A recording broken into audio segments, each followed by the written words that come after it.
कृपेने ऐकावी ही माझी नम्र विनंती.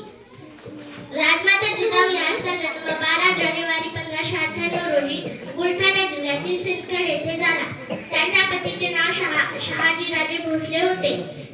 19 फेब्रुवारी 1630 या वर्षी त्यांच्या पोटी एक पुत्र जन्मला. त्यांचे नाव शिवाजी ठेवण्यात आले.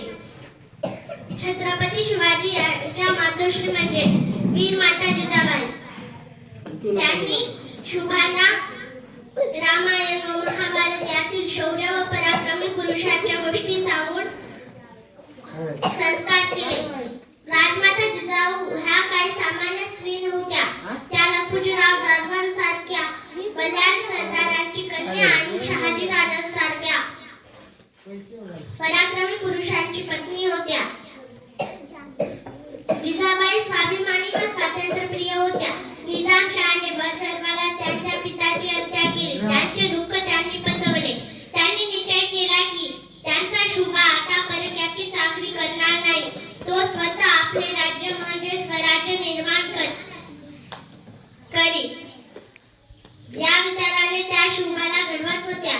घरी आल्यावर शिवराज जिजाबाई पैशी इतकूच करत जिजाबाई म्हणाल्या, अरे शुभा, भोसल्याच्या पूर्व श्री रामचंद्र याने दुष्ट रावणाला मारले आणि प्रजेला सुखी केले. जाधवाच्या पूर्व श्री कृष्ण याने दुष्ट कंसाला ठार केले आणि प्रजेला सुखी केले. श्रीराम आणि श्रीकृष्ण यांच्या वंशात तुझा जन्म झाला आहे.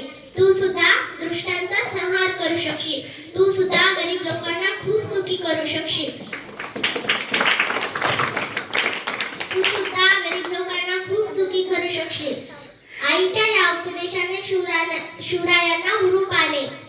राम कृष्ण अर्जुन भीम या वीरांच्या गोष्टी त्यांना आठवत,